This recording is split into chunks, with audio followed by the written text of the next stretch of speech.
यहाँ आज के समय में इतनी हरियाली है और आज के समय में ऐसा वाइब्रेशन है, यहाँ पर कोई भी बच्चा इस समय भी आएगा ना जो पढ़ना नहीं चाहता है, उसे भी लगेगा हाँ मैं पढ़ूंगा।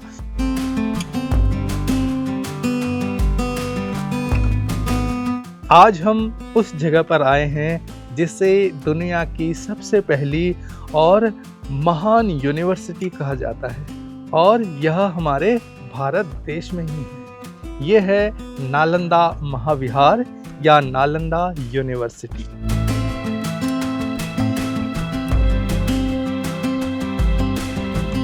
यह सिर्फ एक मठ नहीं था, बल्कि दुनिया की पहली ऐसी यूनिवर्सिटी थी जहां छात्र हॉस्टल में रहकर पढ़ाई किया करते थे।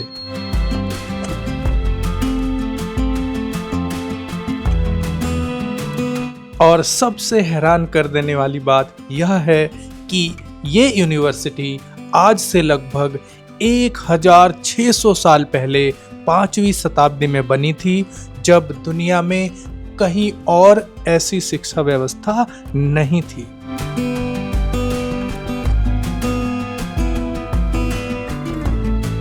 यहाँ प्रवेश करने के लिए एक मूल्य लगता है, टिकट लगता है, जो भारतीय लोगों के लिए है मात्र 40 रुपये।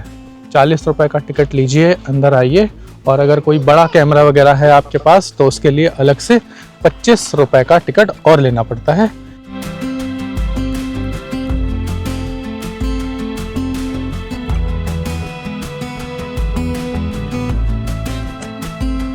अपने उत्कृष्ट समय में यहाँ एक साथ लगभग 10,000 छात्र और 2,000 आचार्य या गुरु रहा करते थे। यह ग्लोबल एजुकेशन का पावर हाउस था। यहाँ क्या हुआ करता होगा देखिए, अभी भी यहाँ पर इस प्रकार का ड्रेनेज सिस्टम मौजूद है। देखिए मॉडर्न ड्रेनेज सिस्टम जो आज हम चलाते हैं, उस जमाने का भी ये दिख रहा है मुझे। ड्रेनेज सिस्टम है, एक कक्ष से दूसरे कक्ष में जाने का रास्ता है, जाने क्या है ये, लेकिन देखिए ऐसा बना हुआ है।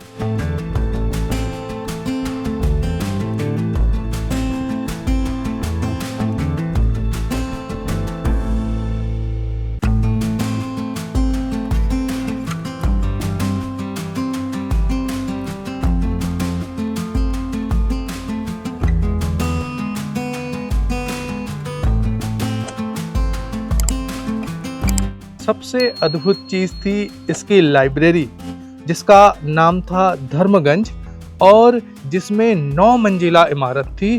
कहते हैं इसमें 90 लाख किताबें थी।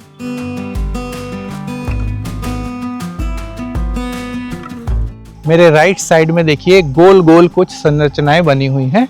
जो मुख्य स्ट्रक्चर है वो तो है, लेकिन इसके नीचे देखिए लाल ईंट से कुछ स्ट्रक्चर बने हुए हैं, कुछ गोल गोल हैं, कुछ चौकोर चौकोर हैं।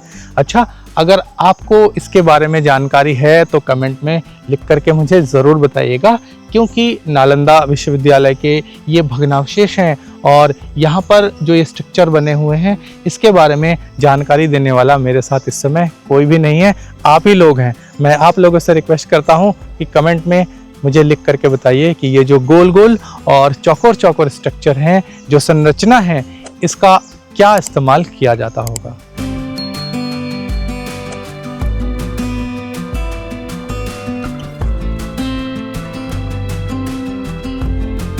एक कक्ष में मैं बैठा हूं इस समय, और इस कक्ष में देखिए एक स्टेज जैसा बना हुआ है।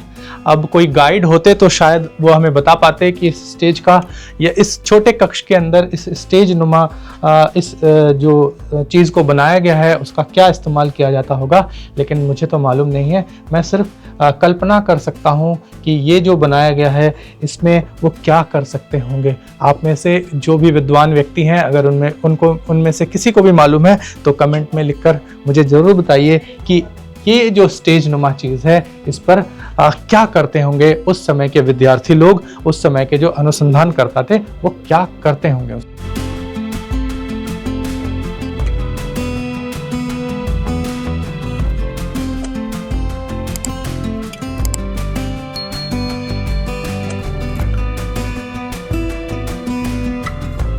ये जो दीवार है, इस दीवार की मोटाई देखिए, जो मेरा पूरा हाथ है इस तरीके से मैं पूरा फैला रहा हूँ, तब भी इसकी मोटाई को मैं पार नहीं कर पा रहा हूँ। तो लगभग 6 फीट के आसपास तो होगा ही ना, इतनी ऊंची और इतनी मोटी मोटी दीवारें उस समय बनाई जाती थी।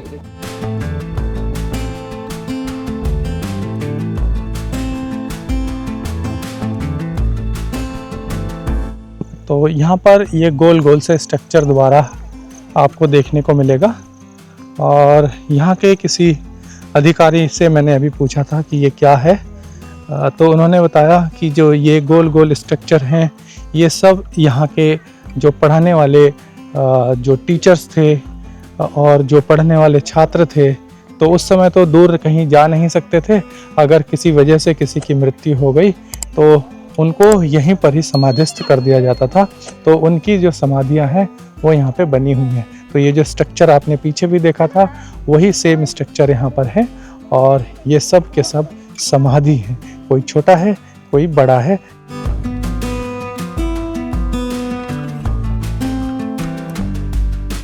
अब जिस स्थान पर मैं पहुँचा हूँ, यहाँ पर भी सुंदर सुंदर 2 कक्ष बने हुए हैं।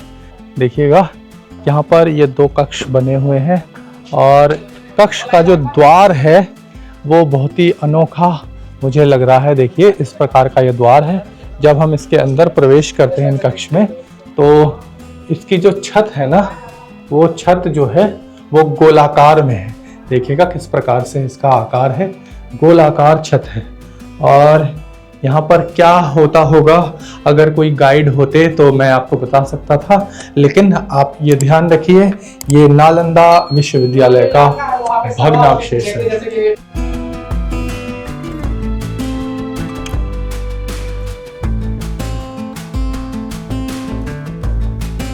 यहाँ पर सिर्फ बौद्ध धर्म की ही पढ़ाई नहीं होती थी। यहाँ पर वेद, गणित, तर्कशास्त्र, खगोल विज्ञान और मेडिसिन जैसे हर विषय की पढ़ाई होती थी।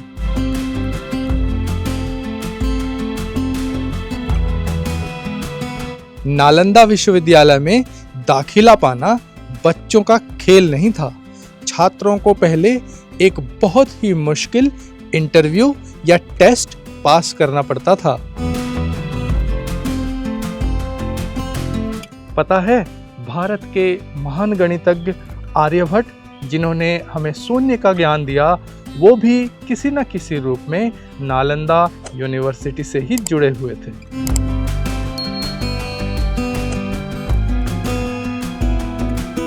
हमें नालंदा के बारे में इतनी सारी जो जानकारी मिली है, उसका श्रेय जाता है चीन के यात्री क्वेनसांग को, जो 7वीं शताब्दी में यहाँ चीन से पढ़ने के लिए आए थे।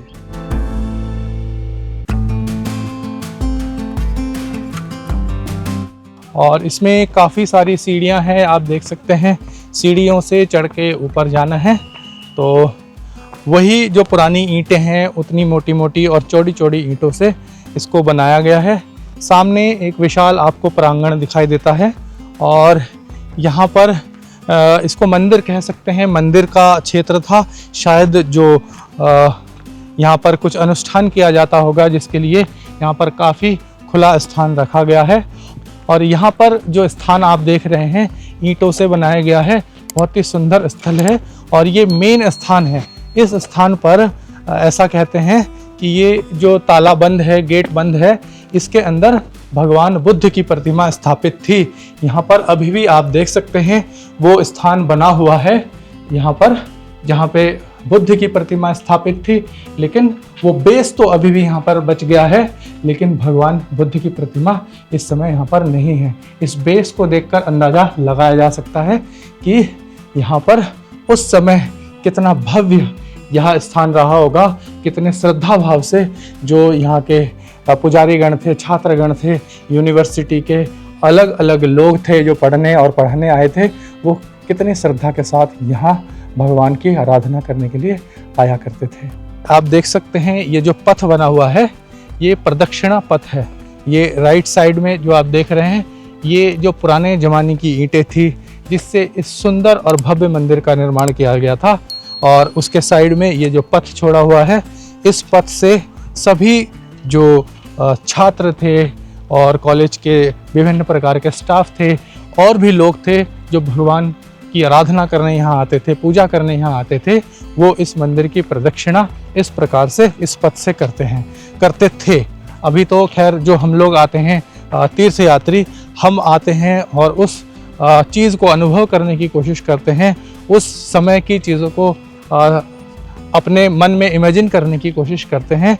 और आप लोग जो नहीं आ पा रहे हैं और जो नहीं आ सकते कभी भी, वो मेरे कैमरे के माध्यम से देख करके उस समय को अनुभव कर सकते हैं, उस समय की कल्पना कर सकते हैं। जैसे यहाँ आएंगे तो ऐसा लगेगा हम सदियों पुराने उस कर्मकांड का हिस्सा बन गए हैं, जिस कर्मकांड को सदियों पुराने लोग यहाँ पर किया करते थे अपने भगवान के सामने, और ज्ञान की प्राप्ति करते थे और ईश्वर का आशीर्वाद प्राप्त करते थे। एक दुखद सच्चाई ये भी है कि 12वीं सदी में तुर्क के सेनापति बख्तियार खिलजी ने यहाँ हमला किया। नाम को गौर से सुनिए और हमेशा याद रखिए, बख्तियार खिलजी।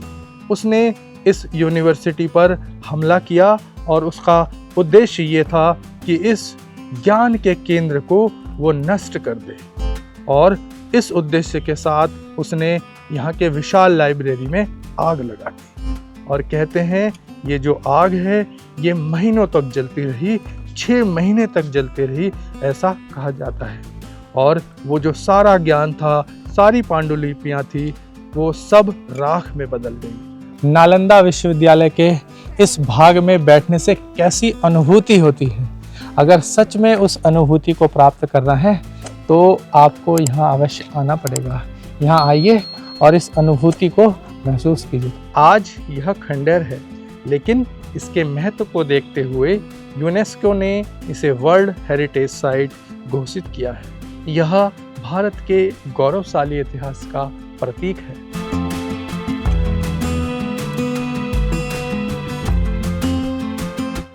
और इन्हीं सीढ़ियों से मैं आपसे कहना चाहूँगा कि अब हम लोग इस परिसर से, इस विश्वविद्यालय परिसर से बाहर की तरफ चलेंगे। अब हम दर्शन करके बाहर आ गए हैं, जो नालंदा महाविद्यालय का भग्नावशेष है। मैं उम्मीद करता हूँ जो हमारे देश का उत्कृष्ट समय था, उस उत्कृष्ट समय से आपको परिचित कराने में मैं कुछ अंश तक सफल जरूर हुआ होऊंगा। आपको ऐसे स्थान पर अवश्य आना चाहिए, अपने बच्चों को अवश्य यहाँ पर लेकर आना चाहिए। बॉलीवुड की बकवास फिल्में देखने से अच्छा है ऐसी जगह पर आप आएँ, अपने बच्चों को दिखाएं, उनको प्रेरणा दें। इस जगह से इस वीडियो को मैं यहीं समाप्त करता हूँ। यहाँ से अब हम लोग वापस राजगीर के लिए निकल जाएंगे और कल हम लोग देखेंगे राजगीर के जितने भी दर्शनीय स्थल हैं सब घूम करके। तो फिर कल मिलते हैं। नमस्कार।